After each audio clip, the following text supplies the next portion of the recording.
Good afternoon and welcome to the St Vincent's Healthcare Campus. My name's Anthony Schembri, I'm the Chief Executive, and it's my great pleasure to welcome you to Sacred Heart on this very, very special occasion. Thank you for joining us on this milestone as we celebrate 130 years since the Sisters of Charity opened Australia's first hospice here in Darlinghurst. A lot has changed since its humble beginnings back in 1890, when the sisters opened the Hospice for the Dying in a small cottage on Barkham Avenue, consisting of 10 beds, in what we now know today as the Sacred Heart Health Service. I'd like to acknowledge Sister Claire Nolan, Congregational Leader of the Religious Sisters of Charity. I'd also like to acknowledge Mr. Paul McClintock, AO, Chairman of the Board of St Vincent's Health Australia, who have joined us today in these special celebrations. However, to start our proceedings, I'd like to invite Pauline de Weir, the Director of Aboriginal Health here at St Vincent's, for an acknowledgement of country.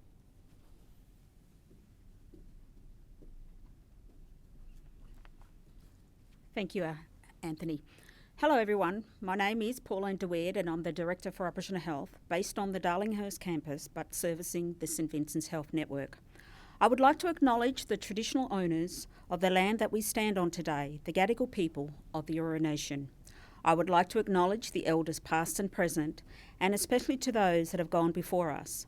I stand upon the shoulders and continue the pathways that they have set for us and continue the journey that they have travelled. As a proud Yuin woman, it is a pleasure to be able to live and work on Gadigal country.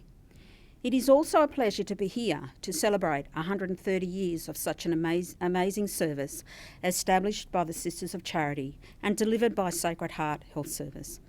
There is a strong connection between Sacred Heart and the Aboriginal community through an affiliation with the Wyanga Aboriginal Aged Care Service based in Redfern. The women from Wyanga ran raffles and made traditional jewellery to raise vital funds to support Sacred Heart. While Sacred Heart has transformed from a hospice for terminally ill into a palliative care and rehab centre, when I think about the service that Sacred Heart provides and the staff that work here, the words that still come to mind is compassion. It was only a few years ago that I experienced this firsthand when my father was a patient before his passing. Without the wonderful service provided from all in this special place in his final months, would not have been as comfortable for him as they would have been today. Congratulations, Sacred Heart, and thank you to the Sisters of Charity for your amazing leadership and your guidance to Aboriginal people. Thank you. Thank you, Pauline, and I too would like to acknowledge the Gadigal people of the Eora Nation and pay my respects to elders past, present and those with us today. I'd now like to invite Sister Claire Nolan, the Congregational Leader of the Religious Sisters of Charity, for a blessing.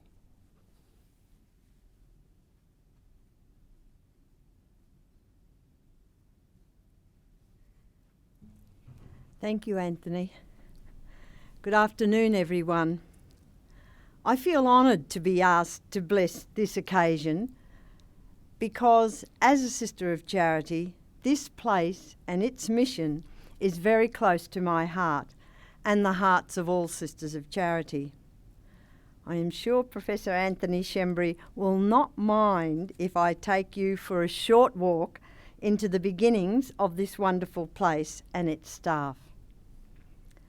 1890 begins the story of the Sacred Heart, but there were important parts of our story that led to the beginning of this place. As you know, 5 Irish Sisters of Charity arrived in Sydney in 1838 from a request to work in the female factory at Parramatta. By 1897, the female factory was winding down and the sisters joined with other sisters in ministry in Sydney. From the time of their leaving Parramatta to 1886, a very important occasion took place. The opening of St Vincent's Hospital, Potts Point, then called Tarmons. In 1870, Tarmons moved to Victoria Street, Darlinghurst. And look at it now.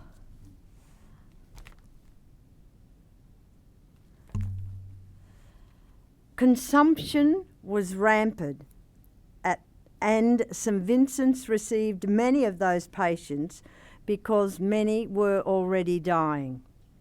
A consumptive hospital was begun in the convent at Pennant Hills, Parramatta, and that was the former St Mary's Convent where our sisters lived when they arrived in Australia. The reason given for this special place of care is found as early as 1890 in a Parramatta newspaper and the Annals of the Sisters of Charity. In a speech in the Sydney Town Hall on May the 17th, 1897, Dr. Scott Skirving, in pointing out the need for a hospital for the terminally ill, said, "In Sydney, there is only one institution of the kind I know of, and that is the hospice at Darlinghurst, managed by the Sisters of St Vincent's Hospital. The amount of good which this little place has worked within the last few years, not only in tuberculosis, but in other diseases where the patients have been sick unto death, is wonderful." It was noted that consumption was the most frequent disease presenting itself. A branch hospital for consumptives was opened in Parramatta on July the 2nd, 1886, and that's now called St Joseph's Hospital at Auburn. The care of the dying was now in proper surroundings and proper care had begun. The following story is often used against us, but led us to respond positively. Mother Xavier Williams was visiting Bega, south coast of New South Wales. One day she saw a frail-looking old man alight from the coach, just arrived from Sydney, and heard the following dialogue. "Well, Tom, so you are back again. We thought you were going to stay in that Sydney hospital." Tom's response, "I went to St Vincent's," replied the old man, "but they said I might stay a few days if I liked. But I thought I might as well come back at once. And they call themselves Sisters of Charity. Fine charity to a dying man." Immediately, Mother Xavier determined to do something. Would you believe she got on the coach that brought him down and she came back to Sydney to remedy the situation by buying land adjacent to St Vincent's, the holy ground we are standing upon. The hospice was dedicated to the Sacred Heart and was opened August the 15th, 1890. We have seen many physical changes over the years to bring us to what we are celebrating today.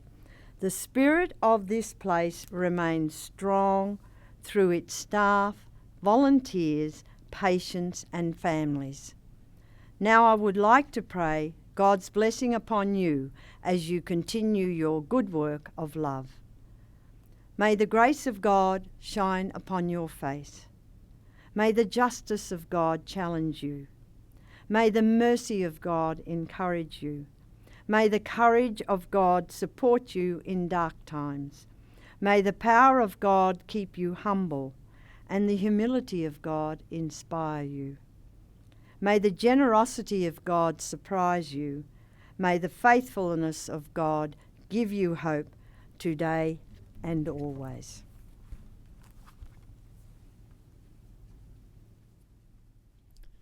Thank you, Sister Claire, for that beautiful blessing and for sharing with us some of the heritage and history of not only the Sisters but of Sacred Heart.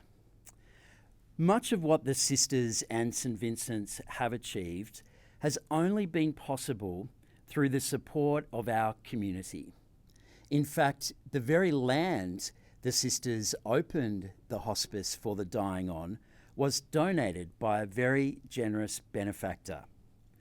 So here, on the 130th anniversary, it is most appropriate for me to announce a wonderful bequest to Sacred Heart from the estate of the late Margaret Zaghetti, a former patient of St Vincent's. Margaret's husband, Stephen, received wonderful care here at Sacred Heart and up until his death in 2001 by the community palliative care team. Margaret, wanting to ensure that others would have the same kind of care, has very generously left half of her estate to Sacred Heart, a total of $1.4 million. Margaret's bequest will ensure an immediate impact with the hire and maintenance of a special equipment loan pool for those at the end of life, and this will be available free of charge. The bequest will also go towards further education and development of our palliative care nurses and allied health staff, with the establishment of the Stephen and Margaret Gazzetti Education Scholarship. And finally, an innovative model of project management will also be delivered with the creation of a special projects unit over 3 years in palliative care. We are humbled and so grateful to Margaret and all our benefactors over the past 130 years as we work towards honouring not only their memory but their wishes as well. It's now my pleasure to invite Paul McClintock, the Chairman of St Vincent's Health Australia, to say a few words. Thank you, Anthony, and what a magnificent moment to announce that very special gift. And what a sign of the innovation of this place in the way that you have all chosen to use it. So thank you on behalf of the board as well for all of that. Thank you, Sister Claire. Your ability to bring to life our history, our heritage, and the roles, the struggles of the sisters is always wonderful, and it's always a great honour and pleasure to be with you, and thank you for that beautiful blessing, and thank you, Pauline, for that great welcome to country. It's a very important part of who we are and our commitment to your peoples. Now, 1890 was another extraordinary period for Sydney. I think you'd have to say we're having another one at the moment. The boom of the 80s was about to be replaced. The great Victorian buildings had all been built, and the Deep Depression was about to arrive. And it's not surprising that the Sisters of Charity saw in that complex moment, when the great potential of the colony was clear, but also its vulnerability, that Sydney needed a coordinated service to care for the increasing number of people who were failing to get effective end-of-life care. In fact, in those days, probably getting any care at all. And we can imagine what falling off the system meant in those very harsh times. So as a congregation firmly driven by the mission of providing compassionate care to all, and that is really what Sister Claire was talking about a moment ago, it makes perfect sense that they were the ones that decided to produce the hospice for the dying in 1890, and that's the moment we're celebrating today. So today, the Sacred Heart supportive and palliative care has very much broadened its services. I think it's probably also improved its name, and it's pioneering an extension of care right through the community into the homes of the people that we look after. In fact, most of our services are now delivered in that way, but that doesn't in any way stop this place from being the centre of it all. This is an important place for our history, but also for our present. Similarly, in the 2 decades since Sacred Heart's Rehabilitation Service has been established, we've really seen the creative and innovative way of looking after those patients just grow and grow. A great story, which I have told before actually, was a story which you may have heard of Andre the tailor. And he was a tailor. He was suffering from a stroke. He was in rehabilitation. It was a very serious case. They weren't making much progress, and somebody, with all the science and with all the drugs, somebody decided to bring in their sewing machine from home. Gave him a sewing machine and his rehabilitation started. And it seemed to me that is a brilliant story. We have all of the science, we've got all the research, we've got all of the powerhouse over on the other side of the road, but somebody bought a sewing machine. And I think that tells you everything about that wonderful combination of what we bring to this task. So every patient story is unique. Their needs are very diverse, as we can imagine. At the core of every service provided by Sacred Heart is one fundamental value of the sisters, and that is compassion. And that compassion is based firmly in the belief of Christ's healing power for all of those in need. And that is the value of the sisters, that is the value of Mary Aikenhead Ministries, and that is the value of St Vincent's Health Australia today. So as we embrace these innovative models of care to respond to the community's healthcare needs, we do so with the great advantage of this wonderful campus and the wonderful people. Everybody who works right the way down the road in Victoria Street is committed to this place. And I think this makes it a very special place where it's embedded in everything that we do in St Vincent's in this city. So basically, I congratulate St Vincent's. Indeed, I certainly congratulate the sisters on this important milestones, and to Professors Richard Chai and Stephen Foe and all the staff associated with Sacred Heart Health Services, congratulations for all the work that you do. Thank you for all the work you do in making a difference in a time of real need for all your patients. I really do feel like, Sister Claire, that our mission lives very strongly, very tangibly in this place. So on that note, it's my great pleasure to ask Sister Claire to join me in unveiling a plaque to commemorate this significant milestone. I think you can do that side.